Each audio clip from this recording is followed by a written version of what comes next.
Hello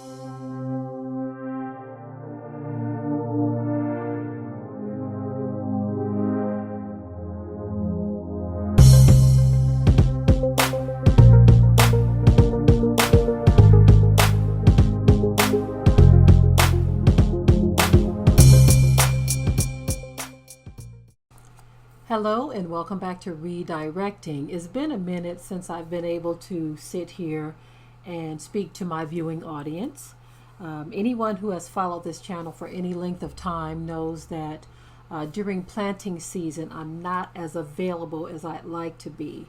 I'm going to try to change that as best as I can, but it is what it is, family. When I have packs of seeds that are in my hands and things that need to be planted and flowers and herbs and greens and all of that kind of stuff, it's kind of hard for me to sit here knowing that the work needs to be done, especially in the early part of the planting season. As time progresses and we are already established with things that are in the garden, it's not that the work scales back altogether, but I will have more free time. It'll scale back some, enough for me to do what I need to do and come and talk to my listening audience. Anyway, that aside, what I'm going to be talking about in this video actually has to do with gardening. For some reason, a lot more of you are taking interest in these types of videos, not just on my channel, but just period. There was a time where they had wartime gardens, victory gardens, whatever they call them. But it was during a time in history where out of necessity, people were growing food. And so we're seeing a lot more of that. So I kind of wanted to talk about that because right now we are seeing together as, not just as a nation here in this country, but around the world, we are seeing together that growing your own food is very essential. It's something that is very necessary right now. As a matter of fact, they are saying in the coming months there is going to be a food shortage. And so the direction I see a lot of people heading in is great. I'm so happy to see so many who were not gardening before are starting to do that. I kind of wanted to focus on that food shortage thing that they're talking about. Those of you who haven't caught the wave yet, understand what a food shortage means. See, COVID-19 has done something. It's kind of awakened something in a lot of people. I'm not going to be talking about that in this video necessarily, but what it's done is made people realize that overnight your life can change. Now, some of you remember in times past, years gone by, where I have actually stated several times on this channel that is very bad to be in a situation to where everything that you need to survive has to come from outside of you. Your food, your water, your ability to heat your home or whatever comes from outside of you. Even being able to heal yourself, people who run to the doctors for everything. If all of that is from outside of you, that's a very bad position to be in. Now, in various levels or degrees, all of us are in a situation to where we depend on someone outside of us for things that we need to survive. Now, some of those things I mentioned, like electricity, we don't necessarily need that to survive. Our ancestors did quite well without it. What I mean is a lot of people will go out of their minds, though, if they can't plug into something, you see. That's because a mindset of dependency has been developed over time. It's been developed over time to where a lot of people feel that without these things that they can't function. And so I'm so grateful that we have, established ourselves with growing food for a number of years now. And this year, I feel like we are really stepping it up because necessity is calling for it. No longer can we sit back and just be relaxed in our situations. And I'm talking about everybody here. Those who thought or felt like, well, anything you need, just go to the grocery store. Those of you who had that attitude, it's time to shed that. Now, I do want to say this. Now, some states are starting to open up and people want to feel a sense of normalcy again. But one thing I want people to understand, if you're listening to this video, understand this. You see how quickly they were able to pull the rug out from under your life for these few weeks to where you were unsure about a lot of things. Now, because some states are saying, you know what, we are going to reopen our economy. We're going to still practice social distancing as much as we can, but we're going to do this. That's no reason to get comfortable. It kind of reminds me of that whole thing of peace and safety, and then all of a sudden something major happens. Now, this what we have witnessed and all experienced in various degrees or another, something that was felt worldwide. This was small potatoes compared to what we can experience, according to prophecy.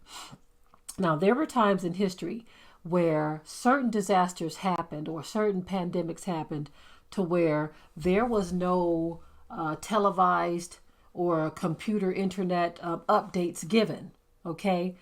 There were reports of death in various regions from historical accounts where people were literally just dying so quickly.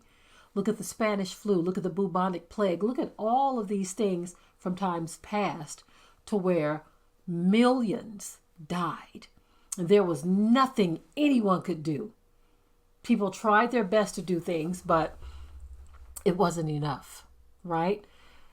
When certain disasters happen, look at the tsunami that took place, Sri Lanka and other regions in that area, the Indian Ocean, where people were devastated, and it took them a long time to get back to any sense of normalcy, and they probably still haven't gotten back to where they were.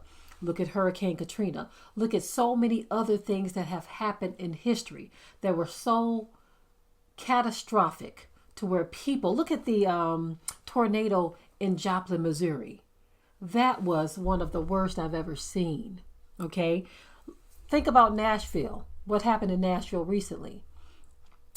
Even though the loss of life may not be in the millions in some of these disasters I'm talking about, look at the devastation to the people who were affected by these things. So what I'm trying to say is this.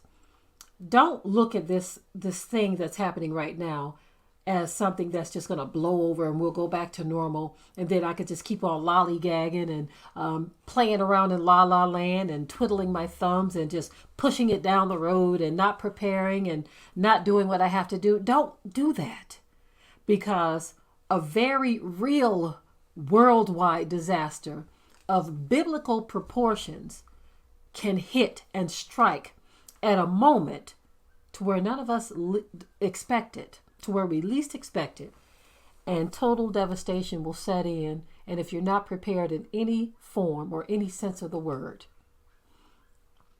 you will probably be one of those who will be numbered among the casualties. That doesn't have to happen if you prepare. Now, for all of you who talk about trust and faith in the Most High, you have to understand faith without works is dead. I'm not going to try to convince people of that in this particular video, because some people have a mindset that's already established to where they're going to do what they want to do, when they want to do it, how they want to do it, regardless to what you say, regardless to what they see, you see. So I want to focus on those of you who understand that this is something that's very real happening right now. It hasn't even blown over yet. Some states are saying, look, we're going to stay shut down till May. Some are staying shut down till June, right? And then you have others in the federal government who are saying we might do this till next year or until 2022. So we don't know what direction this thing is headed yet. And so for those of you who want to keep on playing around thinking that life is a game, understand this too. Those who are preparing, growing food and doing other things and fortifying their lives, guess what other area they're fortifying their lives in? Protection. Because they already know that people who are not preparing think that they're going to just roll up on somebody else and take what they have. Think again, because again, those of us who are growing food and fortifying in other areas, we are also fortifying where it matters, because there's a mindset that you are not going to just come and take what someone else has because we prepared and you didn't. Okay, understand that. And it's very biblical. It's a very biblical concept to protect yourself, right? Keep in mind, this is not a Christian channel. So for those of you who think just because we quote scriptures from the Bible, because we serve the Most High Creator of heaven and earth, because we love people and things of that nature, and other people like us, don't think for one moment that we are going to just sit idly by and fall to our knees and pray for you if you decide that you want to come and do something you have no business because we prepared and you didn't. I don't have to harp on that too much. I think I've made myself very clear. But victory gardens, wartime gardens, pandemic gardens, whatever you want to call them, it's time. It's time to buy seeds, okay? It's time to plant seeds. It's time to grow food, doing whatever you can, unifying with whomever you can. Notice I said whomever you can. Now, for those of you who remind me that you don't have anyone, I understand that some people are in that position. But there are those who can find others, okay? There was a sister who informed me that her grandma is allowing her to use her property to grow food. Those of you who can't really dig into the earth because you're renting or you don't own the property, there is also grow bags. There are grow bags. You can use grow bags to where you are not ruining the landscape of a place that you are renting from or a person you're renting from. Grow bags will allow you to plant right on top of the ground. You just put your soil in the grow bag or the container or whatever it is and grow right from there. Okay? There are many creative ways of growing food right now. So you're just without excuse. There are even those who are utilizing space within their apartments to grow what they can in areas or spaces where the lighting will allow for it. If you're serious about this, if you live in an apartment and you have a window space that has a lot of light, you know what I would do? I would sacrifice that big screen TV and that fine furniture and all that kind of stuff. I would scoot that stuff back, pack as many containers as I could in front of those windows, protecting the floor and the carpet, of course, and I would grow food in containers. If you have a balcony, do it there. Do whatever you have to survive, to take care of yourself and your family. Because again, I've had those for years too who have stated that not everyone can do this, or not everyone has the space. Just so many different excuses. Right now, you don't have a choice. So when you don't have a choice, what do? You do what you have to. Okay? That's legal. Because again, those of you who say, well, I have no choice and you're doing nothing and you think that your plan B is going to be to rob someone who had a plan A. No, Don't think it's going to be that easy. Okay? Don't think it's going to be that simple at all. Because people are willing to protect what they've worked hard for. Okay? I'm not trying to be mean when I say that. But imagine how it feels to a person who has put forth a lot of effort and hard work and someone is trying to kick their door in. Should the person on the other side of that door who took the time to do what they needed to do, should they feel sorry for the person who's trying to kick their door in? That Christian mindset has a lot of people messed up. It has people thinking that you're supposed to take all kinds of garbage from them just to prove that you're a Christian. Turn the other cheek so I can smack the heck out of the other one. No, Do what you have to do to take care of your family. Fortify every area of your life, including your prayer life. Okay? There's no point in doing this if you're not going to do that. Okay? Our lives are in the hands of the Most High Yah. So regardless to how you see things, okay? Fortify spiritually and naturally. Okay? Those of you who say you have faith, put that faith into action. All right? Also, for those of you who sent us your information, your address for seeds, we finally got them out today. Okay. We finally took them out.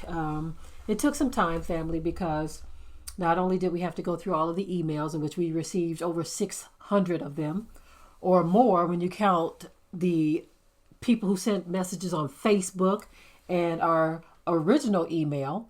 Everyone that we responded to are those who did what we asked. We said send it to seeds@watchmereport.com. That's the only place where we took addresses from, because that's what we asked everyone to do. And so that's where we got them from. We sent those out today, so you should be receiving those very, very soon. Again, the Kashaw squash is really the main ones we sent because they get really big. Okay. And one squash can feed a family. Okay. You can do so much with it as well. But we also sent out some of the sunflower seeds as well because we had so many of them. And those make good, nutritious, healthy snacks. And again, we have so many of them. So we wanted to go ahead and send those with the Kashaw squash. Anyway, I'm done with this video, family. I hope that you will take heed. Many of you already have. The world is taking heed at this point, but there are still sleepers, and hopefully we can nudge you a little bit to go ahead and wake up and do what you have to do for your family, because we don't know where this thing is going to end up. We don't know how long it's going to be drawn out, okay? With that, I'm done with this video for now. With that, I will say shalom. Be sure to ring the bell to be notified of new uploads on this channel, and also comment, share, like, and subscribe.